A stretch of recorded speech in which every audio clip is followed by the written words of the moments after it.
Cards by Kate Fletcher. Today I am setting a new challenge in my Corona Craft Challenge. We're now going into week 7. So this week we're going to do another fun fold card. And this week we're going to do a fun fold that I have become slightly obsessed with in the last few weeks, it has to be said. And I have actually pre-prepped quite a bit of this card. Now I know it's May, but I've kind of gone autumnal here. The weather's been so bleh the last few days, and it's just made me think of like September, October time. So that must have influenced my choice of colours and toppers. Now, for those of you who have it, I have used some dies from this Paper Craft Society kit. This is the Bright Rosa kit. And in case you have the same kit, I've used the largest, I don't know what you call that, scalloped die. And then I've used the next one in from it on the squares, which is like the stitched edge one. So I've used those two. If you haven't got this kit, that one's roughly 5 3/4 square, and this one is roughly 5 1/2 square, but you know, you can do whatever maximum those you want. I'll put some measurements over on my blog for you. So we are going to be doing a twisted easel card this week. So I'm going to be starting with a piece of A4 card. This is the Crafter's Companion Centura Pearl card. I absolutely love this card. I have it in a lot of the colours, and I will be honest, I'm really tight with it because I love it so much. And I do occasionally just get it out and look at it because it is just so pretty and I'm just a bit weird. This is the rose gold one. I did toss up using the copper, but I decided to go with rose gold. So I'm just going to move my glue. So there's not actually that much scoring and folding to do. The reason I decided to use, I'm hoping you're not getting too much glare from my light. The reason I decided to use A4 is because when I started out and I was watching YouTube videos, a lot of people seem to always start off with a piece of 12 by 12 card and cut it down. And when I was starting out, I didn't have any 12 by 12 unless it was pretty patterned paper. So I just think most people will have A4 paper pads and cards stock, like bundles that they've bought either at the range or the Works or Hobbycraft or wherever, and then it's easier to follow. So that's why I'm using A4. So the first thing you need to do is just get this in half. So I'll do that now. And I find if you line it up on the scoreboard and really butt the edges up, it's just that bit easier to do, and it kind of holds it in place for you as well. Just gonna bone fold it quick. But this card, it's a good GSM. Without looking at the packaging, I couldn't tell you what the GSM is. But it makes a nice base and it is really pretty. Right, so I folded that in half, and now all I'm going to do is take that down to 6 inches.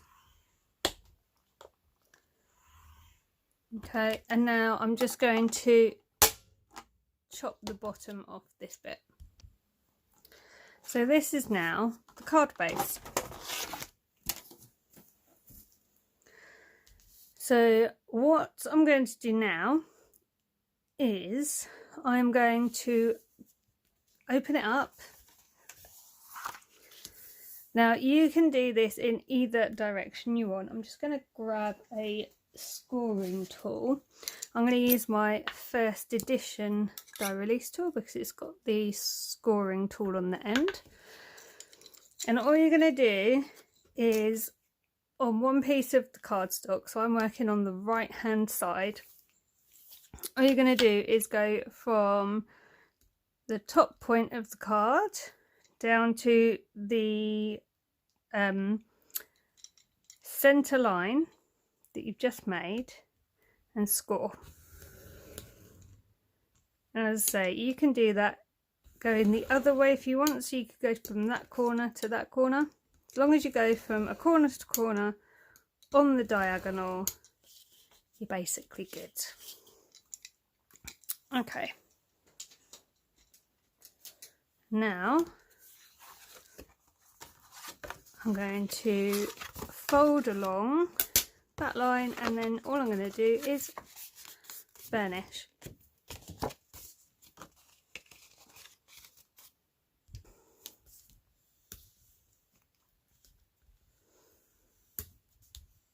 Okay,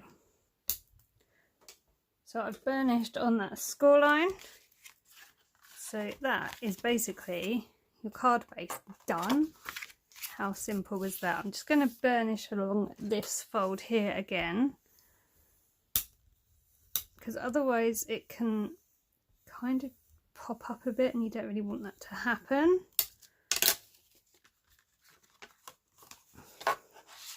Right.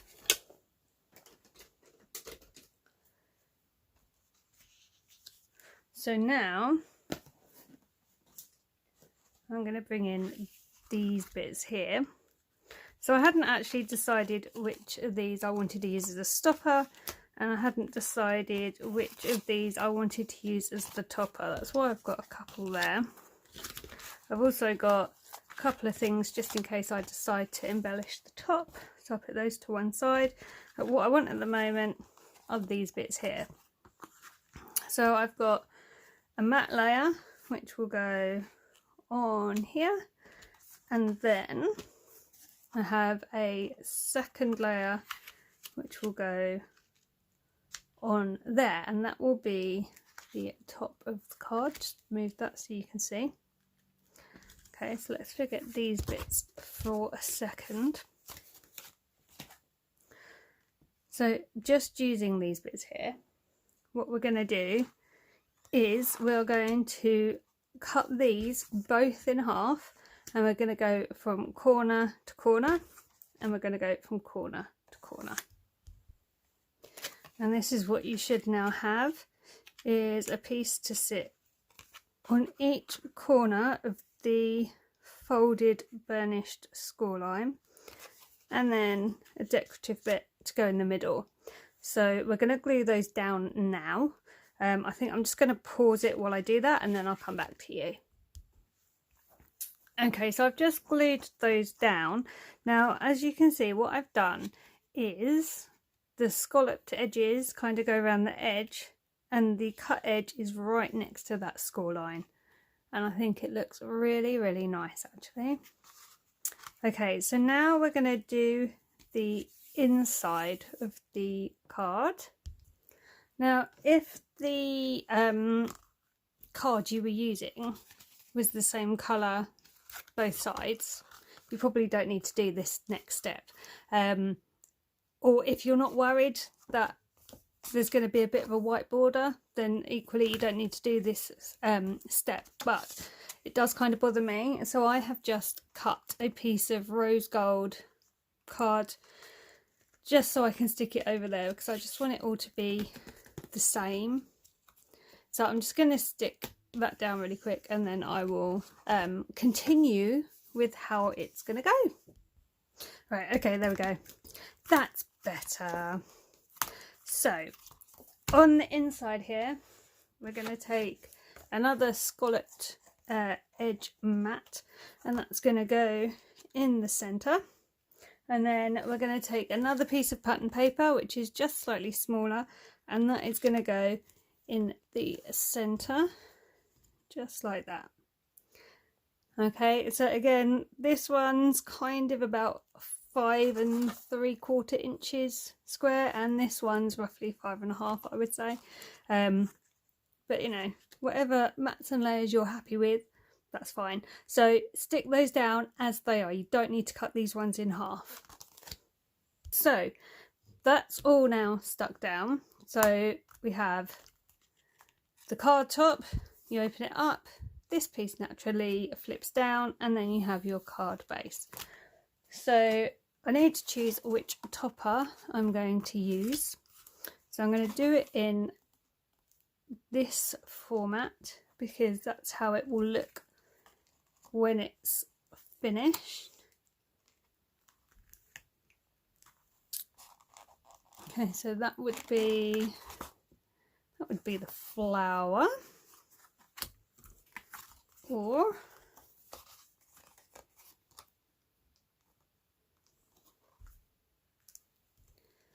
I quite like the bird actually. I think that looks quite nice. I'm going to go with the bird. Okay, so because of the way the card opens like this, it's best to stick your topper on to the top of your card base with it in the upright position, because let me just show you. So that's the upright position. My topper will then be the correct way up, and when you close the card, it's kind of in its side, which isn't the end of the world with this, because someone can just, you could put it in that way, for example, in the envelope, and then when it pulls out, they see the pretty bird and then flip it. If you put it on in the closed position and then open it, your birds or your topper is going to be, can you see, it's like on its side. So always with a twisted easel card, stand this bit up to put your topper on. So I am going to be leaving a slight border, you know how much I like my borders, around the edge of where it's going. Now I don't want to stick glue on all of it, because otherwise I'm going to be gluing this bit to that piece of the card base, and obviously we don't want that to happen. So let me just put this in the upright position again and get him roughly in place. So that's going to go like that. Now you could, if you wanted to, hold that in place with some low tack tape or washi or what have you. You could even just go ahead and glue it if you wanted to, but if I now close this like so, I can grab a pencil and I can mark on here where the line is, so I know where to go to with my glue. So I'm just going to make very gentle lines because I don't want them to be seen when it's open. So I now know I'm only doing this area with the glue. So I shall do that now. So I hope you're all enjoying the challenges still.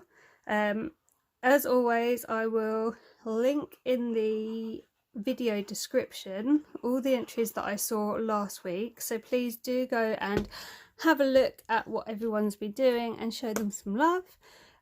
If I haven't linked you, it's because I haven't seen your entry. So if I've missed anything, please do let me know, because it may be if it's on Instagram I actually need to follow you. But I do think that if people are taking the time to enter the challenges, they should be acknowledged and linked so everybody can see what is being made. And you are all such a talented bunch and doing such a lovely job on these challenges. It's a privilege to be shown what you're doing, to be honest.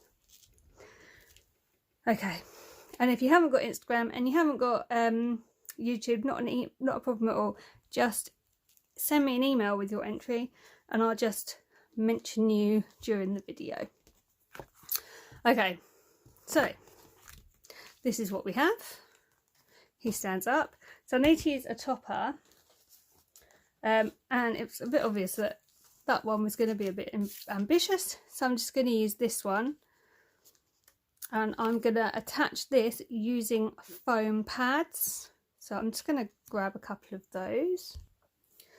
I really like these hobby craft ones. These I'm not sure what millimetre these are, but they've got a nice bit of height on them without being too big. And I think when you're using something as a stopper, you need something with a little bit of height just to make sure it is going to catch. So just work out where I want that to go. In fact, I think I'm just going to put that there.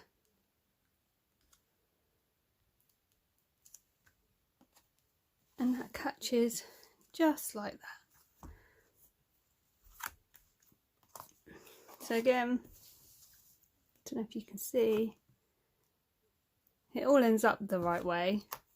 It's just when the cards initially got out the envelope, it could be the birds on the side, so it's up to you. Put it in the envelope with the bird that way. It's very obvious that the card is supposed to sit on the topper, and then you can put some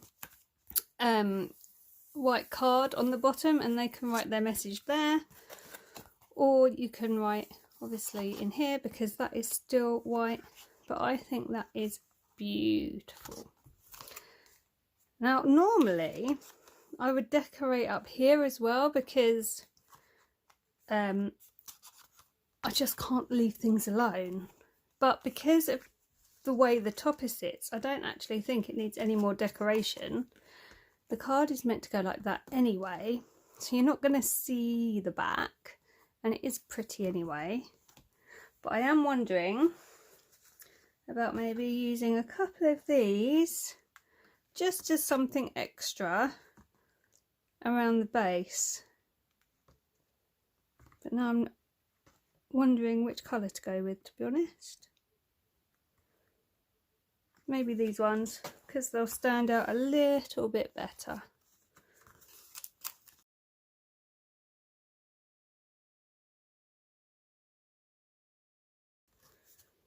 Just use the leaves. I'm going to pop those on with some foam pads as well.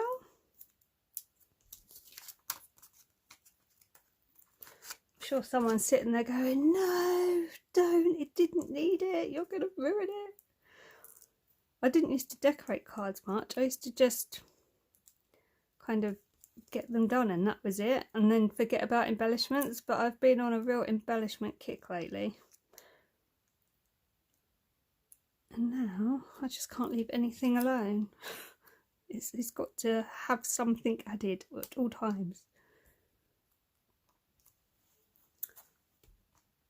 Oh, I might need another one actually. Here's one more of these. Just a little one up there. You're supposed to work in threes anyway, aren't you? Odd numbers, they say. Okay.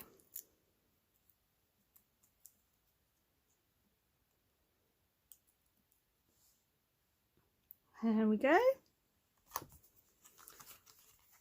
So that's the card top. And that's the finished card. I'm quite happy with that. Sorry that you're seeing autumnal cards in May, but you know, I think I've been influenced by the pants weather we've had in the last few days. So that is my take on a twisted easel card, and over to you now. Have a go, show me what you come up with, have fun with it. You don't have to do it exactly like I have. There are many ways to do it. This is, as I say, just my take on it, and I really hope you enjoy this week's challenge. I hope you have been having a good week. I hope you're all safe. I hope you're all well.